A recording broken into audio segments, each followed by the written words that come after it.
Hello everyone, मैं हूं वैभव और मैं लेकर आया हूं आज बॉटनी का यूआरटीएस का सॉल्यूशन। 45 क्वेश्चंस हैं क्लास 12th के। ये सिलेबस का टेस्ट था जिसमें टोटल 45 क्वेश्चंस हैं और हर एक क्वेश्चन को मैं एक्सप्लेन करूंगा जहां पे ज़्यादा ज़रूरत होगी। तो ये टोटल 45 क्वेश्चंस क्लास 12th की एनसीईआरटी की बुक से निकाले गए हैं और हर एक जगह पे हल्की हल्की सी ट्विस्ट है जहां पे एग्जामिनर तुम्हें घुमा सकता है। तो एक एक कर सारे क्वेश्चंस को डिस्कस करते हैं। 91 से लेकर 135 तक बॉटनी की बात है और 136 से लेकर 180 तक आगे जूलॉजी की बात है। तो हम लोग स्टार्ट कर रहे हैं क्वेश्चन नंबर 91 से। ह्यूमन जीनोम प्रोजेक्ट का कौन सा गोल नहीं है? हम जानते हैं कि ह्यूमन जीनोम प्रोजेक्ट में काफी सारे टारगेट्स रखे गए थे और ह्यूमन जीनोम प्रोजेक्ट में अगर हम देखें तो ह्यूमन डीएनए में 20 से 25,000 जीन्स होते हैं। तो ये आइडेंटिफाई करने का टारगेट रखा गया था। इसके बाद ये सारे इंफॉर्मेशन जो हमें ह्यूमन जीनोम प्रोजेक्ट से मिले थे हमें इसके कंप्यूटर के डेटाबेस में स्टोर भी करना था। ये भी बात सही है। जो यहां से चीजें हासिल होती हमें उसे हमें इंडस्ट्रीज को या ऐसे सेक्टर्स को देना था जहां से इकोनॉमिकली हम बेनिफिट उठा पाए। तो यहां पे वर्ड क्या लिखा हुआ है? रेस्ट्रिक्टिंग। मतलब उसको रेस्ट्रिक्ट कर देना, इंडस्ट्रीज को नहीं देना। ये बात पूरी तरीके से गलत है। तो ये गोल था ही नहीं। तो 91 का आंसर क्या चला जाएगा? 3। और तुम जो तो जानते हो ना, ये तो इशू होती ही है। कोई भी प्रोजेक्ट दुनिया के स्टार्ट होती है तो इसमें ये 3 इश्यूज जरूर आते हैं: एथिकल, लीगल, सोशल इश्यूज। तो ह्यूमन जीनोम प्रोजेक्ट का गोल ये नहीं था। तो 91 का आंसर 3 जाएगा। Question number 92। बात डिकम्पोजिशन की चली है और उसमें एक स्टेप की बात चल रही है, ह्यूमिफिकेशन। ह्यूमिफिकेशन से ह्यूमस बनता है और ह्यूमस एमॉर्फस होता है और डार्क कलर का होता है। इनमें से ह्यूमस के बारे में कौन सी बात करेक्ट है तुम्हें यह देखना है यहां पे। तो तुम जानते हो ह्यूमस में माइक्रोबियल एक्शंस नहीं होते हैं। पहली स्टेटमेंट गलत हो गई। ह्यूमस में बहुत ही स्लो रेट पे डिकम्पोजिशन होता है। तो यहां हाई लिख रखा है जो कि गलत है। ह्यूमस क्लोइडल नेचर का होता है, यह बात पूरी तरीके से सही है। और ह्यूमस से मिट्टी लूज होती है ना कि कॉम्पैक्ट होती है। 92 का आंसर 3 चला जाएगा। Next question number 93।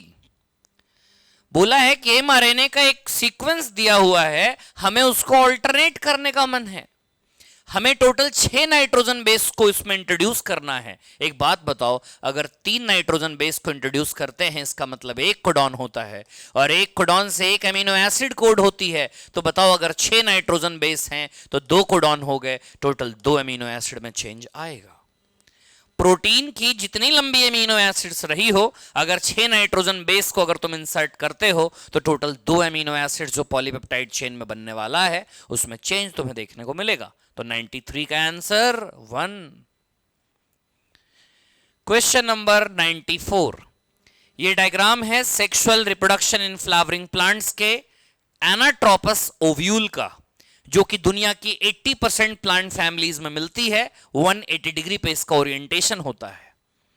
हमसे पूछा गया है 1 नंबर 3 नंबर। ये जो 1 दिख रहा है तुम्हें ये हाइलम है, जो 3 दिख रहा है ये माइक्रोपाइल है।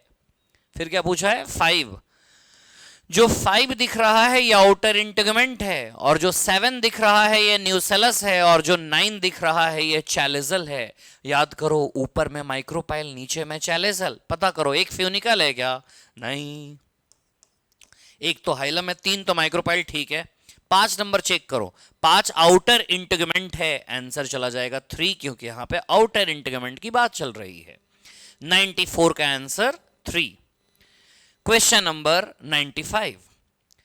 मेंडल ने पता किया कि जो F1 होता है वो हमेशा दोनों में से किसी एक पेरेंट से रिजेंबल करता है।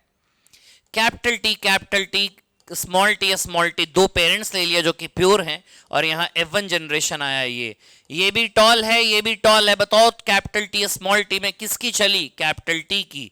तो बताओ क्या डोमिनेंस की प्रिंसिपल यहां पे अप्लाई हो रही है? तभी तो तुमने इसको डोमिनेंट एलिल कहा और इसको रिसेसिव एलिल कहा। तो यहां पर कौन सा प्रिंसिपल अप्लाई हो रहा है? डोमिनेंस।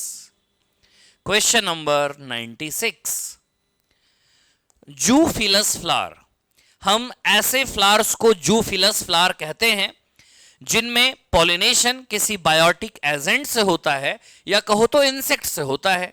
तो क्या इंसेक्ट से होने वाले फ्लावर्स में नेक्टर होनी चाहिए, ओडोर होनी चाहिए, कलर्स होने चाहिए, वो बड़े होने चाहिए? तो देखो ना, सेंटेड होने चाहिए, बात सही है, फ्रैग्रेंस होना चाहिए। एक बात बताओ, अगर किसी फ्लावर से फॉल ओडोर आती है तो क्या वो पॉलिनेट होगी या नहीं होगी? होगी ना पॉलिनेट। उसे बीटल्स पॉलिनेट कर सकते हैं, उसे फ्लाइज पॉलिनेट कर सकती हैं। नेक्टर होना चाहिए, मोस्ट कलरफुल होना चाहिए। आंसर क्या चला जाएगा? फर्स्ट। ये क्यों गलत है? नॉन स्टिकी नहीं, स्टिकी होना चाहिए। पेरियंथ की बात कोई वैलिड है नहीं, और कलर तो होना ही चाहिए। 96 का आंसर 1। 97 sequence annotation. हम जानते हैं दो तरह की मेथोडोलॉजी अप्लाई होती है ह्यूमन जीनोम प्रोजेक्ट में। एक का नाम है एक्सप्रेस्ड सीक्वेंस टैग और एक का नाम है सीक्वेंस एनोटेशन। सीक्वेंस एनोटेशन को कहते हैं कि एक टाइप का ब्लाइंड अप्रोच है, ये देखता ही नहीं कि कौन एक्सप्रेस कर रहा है या कौन एक्सप्रेस नहीं कर रहा। ये डीएनए के उस हर एक सेगमेंट को कंसीडर करता है जो डीएनए में प्रेजेंट होती है। ये ईएसटी के बारे में बात सही है। Sequencing the whole set of genome and then assigning different results with functions। Answer क्या चला जाएगा? 97 का आंसर जाएगा 2। इसमें एक बात याद रखनी है हमें ब्लाइंड अप्रोच के बारे में, वही सबसे इंपॉर्टेंट चीज यहां पे है। ब्लाइंड अप्रोच के बारे में हमें यहां पे बात याद रखनी है। नेक्स्ट आगे बढ़ते हैं, नेक्स्ट क्वेश्चंस के तरफ आगे चलते हैं हम लोग। Next question number 98। एक बायोलॉजिस्ट है जिसने रैट्स को बार्न में, जो खेत खलिहान है, उसमें देखा तो पता लगा नैटिलिटी कितनी थी? 260। नैटिलिटी से ग्रोथ रेट बढ़ता है, मॉर्टिलिटी से ग्रोथ रेट घटती है, इमिग्रेशन से भी घटता है और इमिग्रेशन से बढ़ता है। तो बढ़ने वालों को एक साथ काउंट कर लो तो ये हो गया 290, और घटने वालों को भी काउंट कर लो, 250 प्लस 40 तो ये भी हो गया 290। नेट इंक्रीज अगर देखोगे तो कुछ भी नहीं हो पाया है। 290 माइनस 290 तो आंसर क्या चला जाएगा? 0। 98 का आंसर 2। 99 हीमोफीलिया। इसमें ब्लड क्लॉटिंग सही से नहीं हो पाती है। Down syndrome, broad palm with characteristic palm crease, जिसको लैंगडन डॉन ने 1866 में बताया था। क्लाइनफेल्टर सिंड्रोम में फेमिनिन कैरेक्टर आ जाती है। गायनेकोमास्टिया की बात करते हैं, development of breast. Turner syndrome में रुडिमेंट्री ओवरीज हो जाती है। ए का 2, बी का 1, ए का 2, बी का 1, सी का 3, डी का 4। आंसर क्या चला जाएगा? 4। 99 का आंसर है 4। क्वेश्चन नंबर 100 पे आ जाओ। अगर फीमेल की बी का कलर पैटर्न चेंज होता है तो ऑर्किड फ्लावर को इवॉल्व करती है, रिजेंबल करती है उसके पेटल के जैसी, ताकि सक्सेसफुल पॉलिनेशन कर पाए। ऐसा इसलिए होता है क्योंकि को इवोल्यूशन चल रहा है। तुम्हें याद होगा मेडिटेरियन ऑर्किड, ऑफरिस कहते थे उसे, म्यूचुअलिज्म का केस था। 100% म्यूचुअलिज्म का केस नहीं है, क्योंकि म्यूचुअलिज्म होने के लिए 3 बातें होनी चाहिए थी: को इवोल्यूशन, को एक्सटिंक्शन और को एग्जिस्टेंस। यहां बात किसकी चल रही है? को इवोल्यूशन की। Question number 101। Read the statement carefully और करेक्ट बताना है। क्या डीएनए आरएनए दोनों में म्यूटेशन होता है? बात बिल्कुल सही है। ऐसी वायरसेस, आरएनए बीइंग अनस्टेबल, तो म्यूटेशन काफी तेजी से होता है। ऐसी वायरसेस जिनमें आरएनए जीनोम होती है, जैसे एचआईवी, शॉर्टर लाइफ स्पैन है, काफी तेजी से फास्टर म्यूटेट करता है। 3 बातें बिल्कुल सही है, तो आंसर क्या चला जाएगा? 3। 101 का आंसर है अपने पास 3। Next question number 102। क्या पूछा गया हमसे? करेक्ट, ठीक है। When resources in the habitat are unlimited, हर एक स्पीसीज के पास अपनी एक इनेट पोटेंशियल होती है अपने नंबर को बढ़ाने की। डार्विन ने ऑब्जर्व की और थियरी ऑफ नेचुरल सिलेक्शन दिया। बिल्कुल बात सही है।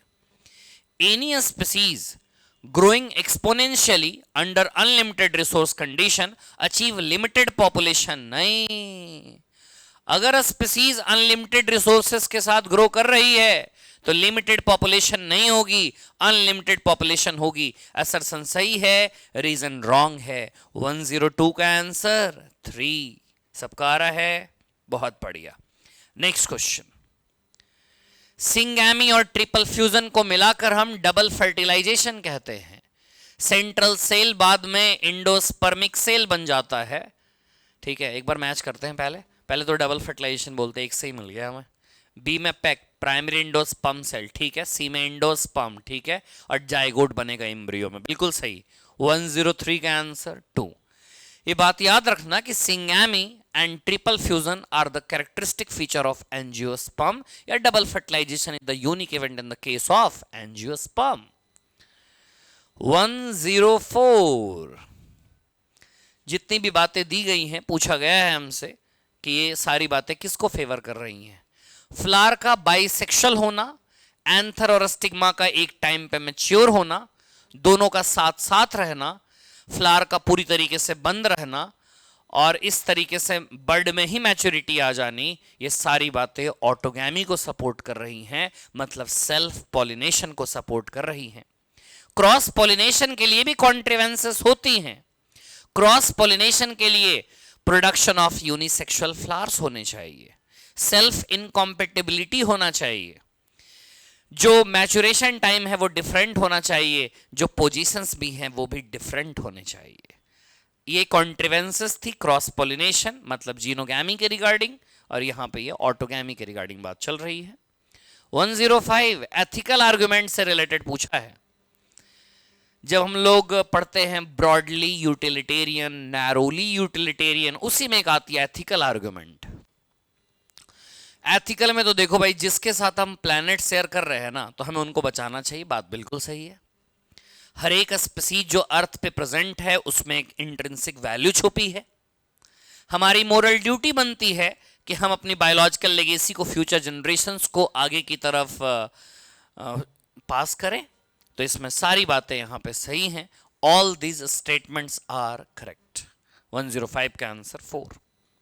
106 इंडोस्पर्म का न्यूक्लियस ट्रिप्लॉइड होता है, यह तो जग जाहिर है, लेकिन अगर हमसे पूछे endospermic nucleus in gymnosperm is usually, तो वहां पे आंसर हैप्लॉइड चला जाएगा। 107 एपोमिक्सिस का मतलब सीड बनाना बिना फर्टिलाइजेशन के, सीड विदाउट फर्टिलाइजेशन, तो 107 का आंसर क्या जाएगा 2। अगर पूछे कि फ्रूट का बनना बिना फर्टिलाइजेशन के, तो पार्थिनोकार्पी कहते हैं। ऑर्गेनिज्म का बनना बिना फर्टिलाइजेशन के पार्थिनोजेनेसिस कहते हैं। 108 इनकरेक्ट स्टेटमेंट चूज करना है बायो फर्टिलाइजर के रिगार्डिंग। ठीक बात है, बायो फर्टिलाइजर से न्यूट्रिएंट क्वालिटी सॉइल की बढ़ती है, सही बात है। ओवर यूज हो रहा है केमिकल फर्टिलाइजर का, तो लार्ज प्रेशर है कि लोग स्विच हो बायो फर्टिलाइजर की तरफ ऑर्गेनिक फार्मिंग में, यह भी बात सही है। बायो फर्टिलाइजर के 3 सोर्स एनसीईआरटी बताती है, बैक्टीरिया, फंजाई और साइनोबैक्टीरिया। प्रोटोजोन्स का कभी इस्तेमाल नहीं होता बायो फर्टिलाइजर के तौर पे, तो 108 का आंसर क्या चला जाएगा 3। और ये बात तो बिल्कुल सही है कि रूट नोड्यूल में राइजोबियम होता है, जो कि एक सिम्बायोटिक बैक्टीरिया होता है, उसका ही काम यहां पे है। 108 का आंसर 3। 109 क्रोमोसोम्स और जीन्स में पैरेललिज्म की बात की गई है। क्रोमोसोम्स और जीन पेयर में होते हैं, बात बिल्कुल सही है। एक जीन के जो 2 एलील होते हैं वो होमोलोगस साइट पे होते हैं, सेम लोकस पे होते हैं, ये भी बात सही है। पेयरिंग और सेपरेशन जो होता है उससे सेग्रीगेशन की बात यहां पे चलती है, लॉ ऑफ सेग्रीगेशन, ये सारी की सारी बातें सही हैं। एनसीईआरटी में एक जीन और क्रोमोसोम के बीच में एक पैरेललिज्म की बात की गई है, तो बॉक्स को जरूर देखना, उसमें सारे के सारे पॉइंट जीन और क्रोमोसोम के बारे में सही हैं दोनों बॉक्स में, लेकिन लास्ट की जो पॉइंट है वही है डिसाइडिंग फैक्टर कि जीन और क्रोमोसोम में आखिर सही कौन है। 110 नंबर पे आ जाओ। इनकरेक्ट पूछा है किसके बारे में, बायोगैस। और देखते हैं, टाइप ऑफ गैस डिपेंड करता है माइक्रोब्स पे और कैसा ऑर्गेनिक सबस्ट्रेट हम यूटिलाइज कर रहे हैं। सर्टेन बैक्टीरिया मतलब मिथानोबैक्टीरियम एनारोबिकली ग्रो करता है सेलुलोज पे, और यहां से गैसेस निकलती हैं, ठीक बात है। मिथानोजेंस कॉमनली एनारोबिक स्लज में देखने को मिलता है, ये भी बात सही है। Methanogens are present in the rumen rumen small intestine नहीं, स्टमक का पार्ट होता है। स्टमक में ना रुमिनेंट एनिमल्स में टोटल 4 चैम्बर होते हैं and rumen is the largest chamber. ठीक है, ब्रेक डाउन प्रोटीन का कैसे होगा? ब्रेक डाउन तो सेलुलोज का होता है। आंसर क्या जाएगा? 4। 110 का आंसर 4। 111 पूछा है, करेक्ट है ना? चलो देखते हैं। साइक्लोस्पोरिने ट्राइकोडर्मा पॉलियोस्पोरम नाम के फंगस से बनाई जाती है। Statins are produced by the fungus Monascus purpureus, एक टाइप का ईस्ट है। स्टैटिन कंपिटिटिवली इनहिबिट करता है, ठीक है, कोलेस्ट्रॉल नहीं बनने देता है। स्ट्रेप्टोकाइनेज से ब्लड वेसल्स में हम क्लॉट्स हटाते हैं, मायोकार्डियल इन्फेक्शन, हार्ट अटैक। ठीक बात है। इसमें क्या पूछा था हमसे? करेक्ट ना? 4 के 4 करेक्ट है बिल्कुल। 111 का आंसर 2। क्लास 12 पेज नंबर 183, वहां से क्वेश्चंस हर साल नीट में पूछा जाता है, उसी पेज से क्वेश्चन है। 112 नंबर, हाँ, पॉलिनेशन कैरेक्टरिस्टिकली अकर्स इन। हमें लगता है कि एंजियोस्पर्म में सिर्फ पॉलिनेशन होती है, लेकिन जब हम क्लास 11th की प्लांट किंगडम की जिम्नोस्पर्म पढ़ते हैं तो हमें पता लगता है कि एंजियोस्पर्म और जिम्नोस्पर्म दोनों में पॉलिनेशन होता है। जिम्नोस्पर्म भले ही फूल ना बना पाते हो, लेकिन उनमें पॉलिनेशन विंड की वजह से होता है। 112 का आंसर तो। 113, सैक्रेड ग्रोव्स हम जानते हैं, वो पवित्र बाग बागीचे जिनसे इंसानों की आस्थाएं जुड़ी हुई होती हैं। हमसे ऑड पूछा गया है। खासी जयंतिया मेघालय में है, अरावली राजस्थान में है, सरगुजा चंदा बस्तर मध्य प्रदेश में है, वेस्टर्न घाट महाराष्ट्र में है। तो 113 का आंसर 3। याद रखेंगे, ये डायरेक्टली फैक्ट बेस्ड है। 114, एक पर्सन का ब्लड ग्रुप ओ है, ठीक बात है। इसकी मदर का ब्लड ग्रुप ए है और इसके फादर का ब्लड, ये तो सिंपल है, जीनोटाइप बताना है मदर फादर का। तो इसमें रहा होगा IA, IO, IB, IO। बताओ मदर फादर होमोजाइगस रहे या हेट्रोजाइगस रहे? होमो की बात तो बिल्कुल खत्म करो, होमो की बात तो होगी नहीं। Mother is heterozygous and father, ना ना ना, दोनों हेट्रो हैं। Both mother and father are heterozygous for A and B blood group. सोच कर देखो ना, अगर IA IO है तभी तो IO आने के चांस है, तभी तो O ब्लड ग्रुप आने का चांस है। दोनों के दोनों हेट्रोजाइगस होने चाहिए। 115 number, down syndrome is a chromosomal disorder. बिल्कुल सही बात है। 21 नंबर की ट्राइसोमी देखने को मिलती है। Down syndrome is caused by the presence of an additional copy. बिल्कुल सही बात है, दोनों के दोनों स्टेटमेंट करेक्ट हैं। 115 का answer 3। What does this statement mean? Energy producer से गई कंज्यूमर में, does not go back to producer, फिर से नहीं जाती प्रोड्यूसर में, क्योंकि यूनिडायरेक्शनल होती है। तो बचपन वाली बात है, बचपन में पढ़ी है हमने। ग्रास को खाया रैबिट ने, रैबिट को खाया वुल्फ ने, वुल्फ को खाया लॉयन ने। क्या ऐसा होगा रैबिट की एनर्जी फिर से ग्रास में जाए कि ग्रास रैबिट को खा जाए? नहीं, क्योंकि एनर्जी का फ्लो कैसा है? यूनिडायरेक्शनल। 117 number, pneumococcus experiment. बताओ भाई, ये बताओ, सिंपल क्वेश्चन है। पहले ना कमेंट में लिखकर बताओ न्यूमोकोकस बैक्टीरिया का एक और क्या नाम था और वो कौन से साइंटिस्ट हैं जो ये एक्सपेरिमेंट कर रहे हैं। जल्दी से बताओ यार कमेंट में।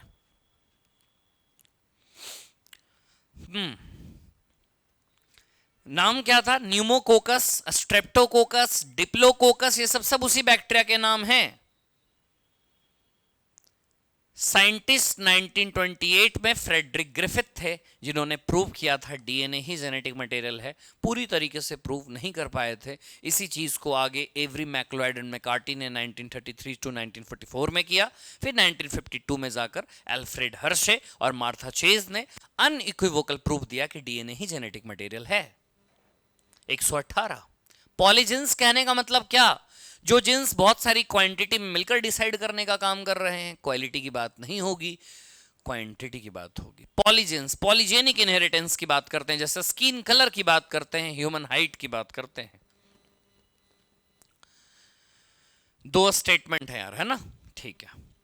It is generally believed that competition occurs when closely related species compete for the same resources that are limiting. बिल्कुल सही बात है, ऐसा जनरली बिलीव किया जाता है। Totally unrelated species could also compete for the same resources. ऐसा ही तो हुआ साउथ अमेरिका के शैलो वाटर लेक में। 2 अनरिलेटेड स्पीसीज थे, रेसिडेंट फिशेस और विजिटिंग फ्लैमिंगो दोनों का कॉमन फूड था जू प्लैंकटन, लड़ाई चल रही थी, बिल्कुल अनरिलेटेड स्पीसीज थे, दोनों के दोनों ट्रू स्टेटमेंट हैं। 119 का आंसर 3। 120, जब हम लोग डीएनए फिंगरप्रिंटिंग पढ़ते हैं वहां पे वीएनटीआर की साइज बताई जाती है 0.1 से लेकर 20 केबी, या इसको नाइट्रोजन बेस में बोले तो 100 से लेकर 20,000 बेसेस होते हैं। 120 का answer 3। 121, which part of the fruit, Apple का फ्रूट है ये, फॉल्स फ्रूट थैलमस, याद है तो ये वाला जो पोर्शन है ना तुम्हारा ये थैलमस वाला है, तो सी थैलमस। एप्पल हो या स्ट्रॉबेरी हो या कैश्यूनट वगैरह हो, ये सब फॉल्स फ्रूट हैं। जनरली थैलमस का रोल होता है इनमें फ्रूट का फॉर्मेशन करने में, ओवरी का रोल नहीं होता है।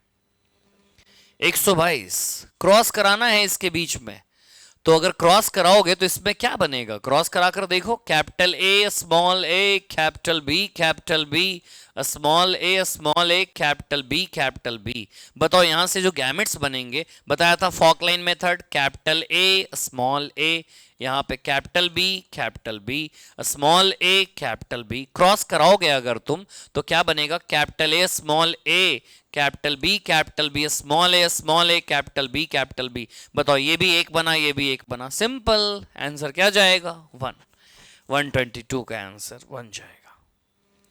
123, पॉलन ग्रेन्स को फॉसिल्स के तौर पे प्रिजर्व कर सकते हैं क्योंकि पॉलन ग्रेन्स की आउटर लेयर एक्साइन स्पोरोपोलिन से बना हुआ होता है, इससे तो इंटाइन बनी होती है ना। 123 का आंसर 3।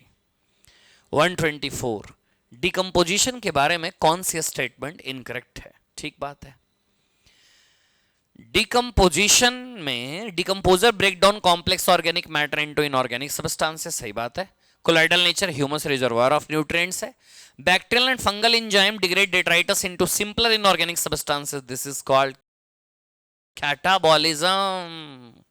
क्या बुलाएंगे इसे हम, कैटाबॉलिज्म। 124 का आंसर 3। 125, ये अच्छा क्वेश्चन है, अच्छे अच्छे लाइन है इसमें, देखो करेक्ट स्टेटमेंट है ना।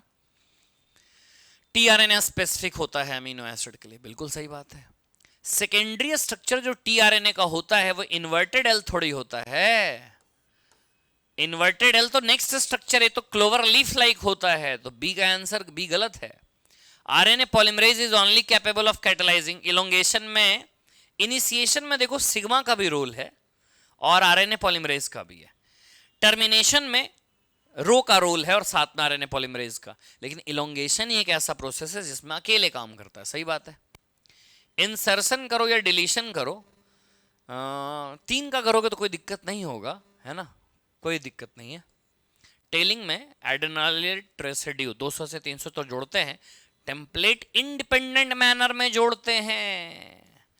क्या पूछा था हमसे, करेक्ट स्टेटमेंट, करेक्ट स्टेटमेंट कौन है, एसीडी। आंसर क्या जाएगा 125 का आंसर 3। 126 पे आ जाओ, statement number 1 of the incident solar radiation, अरे अरे अरे तो यहीं पे गलत हो गया, लेस देन 50%, ठीक है। बड़ी अच्छी प्यारी लाइन है, कहते हैं कि sun is the ultimate source of energy for all the ecosystems on earth. ये स्टेटमेंट गलत हो जाती है, बोलना ये जरूरी है कि except for the deep sea hydrothermal ecosystem sun is the ultimate source of energy for all the ecosystems on earth. तो ये बात बिल्कुल सही है, पहला गलत है दूसरा सही है। Statement 2 is correct but statement 1 is incorrect, answer 2। 127, आज जल्दी से मैच करो, herbivore plants, predation, mycorrhiza, mutualism, sheep और कैटल, ऑर्किड और इसको कर लो ना पहले मैच, ए का 3, अच्छा एक ही तो है यार, आगे क्यों ही बढ़ना, ठीक है। सीप और कैटल्स में ना कंपटीशन हो जाती है, गॉस की बातें तुमने देखी है, वहां पे भी गोट्स की बात होती है, तो 127 का आंसर क्या चला जाएगा 3। 128, हिस्टोन्स पॉजिटिवली चार्ज्ड होता है, बेसिक प्रोटीन्स होते हैं, बेसिक एमिनो एसिड याद होगा, लाइसिन, आर्जिनिन, हिस्टिडीन, एनसीईआरटी कहती है लाइसिन और आर्जिनिन में रिच होते हैं वो। 128 का आंसर 4। 129, हाँ ये भी अच्छे ट्रांसलेशन वगैरह से ना यार अच्छे स्टेटमेंट वाले क्वेश्चन बनते हैं, आओ देखते हैं जरा। During elongation phase of translation. MRNA तो भाई अनस्टेबल है, एमआरएनए में मूवमेंट थोड़ी होगी, मूवमेंट राइबोसोम में होती है, एमआरएनए में मूवमेंट नहीं होती, तो स्टेटमेंट गलत। In its active state ribosome exist, ना ना ना ना ना, इन इट्स इनएक्टिव स्टेट, तो ये भी स्टेटमेंट गलत हो गई। There are two sites in the larger subunit of ribosomes, समझ रहे हो, छोटी छोटी गलतियां हैं। यहां क्या हो गया, ribosome moves from codon to codon, in its inactive state there are two sites in the large subunit of ribosome, ribosome also act as catalyst for the, ठीक है, 23S rRNA, ठीक है, तो ये वाला सही है यार, है ना। 129 में क्या पूछा है, ABC इनकरेक्ट और D इज करेक्ट, मतलब 129 का आंसर 2। क्वेश्चन नंबर 130, हाँ, द गिवन न्यूक्लियोटाइड सीक्वेंस दिया हुआ है, ठीक है, ये तुम्हारा न्यूक्लियोटाइड का सीक्वेंस दिया हुआ है, ठीक है बात, हाँ जी, ठीक है। पूछा कितने amino acid will be inserted in a polypeptide chain under normal condition. तो पहले देखो यार, पता होना चाहिए तुम्हें, ठीक है, AUG स्टार्ट कोडॉन होता है, AUG स्टार्ट कोडॉन है, और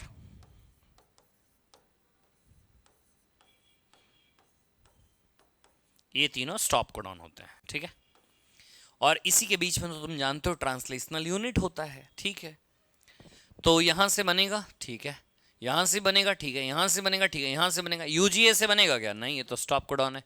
तो टोटल कितने अमीनो एसिड यहां पर, तो 4 हो जाएंगे। फिर क्या पूछा है, how many amino acids will be inserted in a polypeptide chain in a mutated situation by the deletion of 9th nucleotide, 9th ना, 3 3 6 3 9, 9th को डिलीट कर दो, ठीक है, how many amino acids will be inserted, ठीक है, 1 2 3 4 5 6 7, जिसको delete करोगे उसके बाद का देखना है, 4 और 7, आंसर क्या चला जाएगा 2, 130 का आंसर 2 है। ऐसे क्वेश्चंस बड़े इंपॉर्टेंट होते हैं, ध्यान रखना इसे। 131, study the mRNA segment given above which is to be completely translated in a polypeptide chain, the codons for A and B, A से कहानी शुरुआत होती है, B से कहानी का खात्मा होता है, ये ट्रांसलेटेड रीजन होती है, तो A में हो जाएगा AUG AUG, ठीक है, और स्टॉप कोडॉन ढूंढ लोगे तो आंसर UAG हो जाएगा, स्टॉप कोडॉन। 132, इनकरेक्ट मैच बताना है, सेक्स अनस्पेसिफाइड, सही बात, अफेक्टेड है, सही बात, कॉन्सेंगुनियस मेटिंग में डबल लाइन होती है, आंसर क्या जाएगा 132 का answer 3, mating between close relative.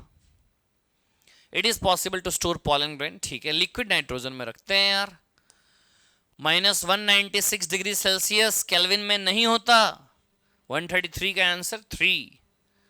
134, आओ मैच करो, बैक्टीरियम, कौन से बैक्टीरियम से लैक्टिक एसिड बनेगा, लैक्टोबैसिलस से बनेगा, और क्या, लैक्टोबैसिलस से बनेगा, सब में दे रखा है लैक्टोबैसिलस, ठीक है। साइक्लोस्पोरिन ट्राइकोडर्मा पॉलियस्पोरम से बनता है, ट्राइकोडर्मा पॉलियस्पोरम से बनेगा, ये भी बात सब में सही दे रखा है। अच्छा, लैक्टोकोकस है ना, ये तो वैसे ही गलत हो गया, हाँ भाई, सी देखो, मोनास्कस परपोरियस ईस्ट है, एक बार मैच कर लो ये वाला, ए लैक्टोबैसिलस सही है, बी ट्राइकोडर्मा पॉलिस्पोरम सही है, सी ईस्ट सही है, डी पेनिसिलिन, ठीक है, डन। पेनिसिलियम फंजाई है, पेनिसिलिन एंटीबायोटिक है। 135, कौन सी आरएनए का रिक्वायरमेंट नहीं है प्रोटीन सिंथेसिस में, siRNA का प्रोटीन सिंथेसिस में कोई रोल नहीं है, बाकी rRNA mRNA tRNA का तो रोल है ही, तो आंसर क्या चला जाएगा siRNA। तो 91 से हमने 135 तक का देखा है टोटल, ठीक है, ये टोटल हमारे पास जो क्वेश्चंस थे वो 45 क्वेश्चंस है। अगर इन 45 क्वेश्चंस में तुम्हारे 40 या 40 से ज्यादा सही हुए तो क्लास 12th पे तुम्हारी एक अच्छी पकड़ है, और छोटी छोटी चीजें एनसीईआरटी से देखकर सही करें, एग्जाम में टाइम बहुत कम है। यूआरटीएस के पहले के पेपर भी डिस्कस हुए हैं इस चैनल पे, तो उन वीडियोस को भी जरूर देखें और कमेंट में बताएं कि 45 में कितने क्वेश्चन सही गए थे, और इसी तरीके से तैयारी करते रहें। ऑल द बेस्ट नीट के लिए, हम आगे और भी मिलते रहेंगे ऐसे वीडियोस में। ऐसे डिस्कशंस आगे और भी होते रहेंगे। Thank you so much.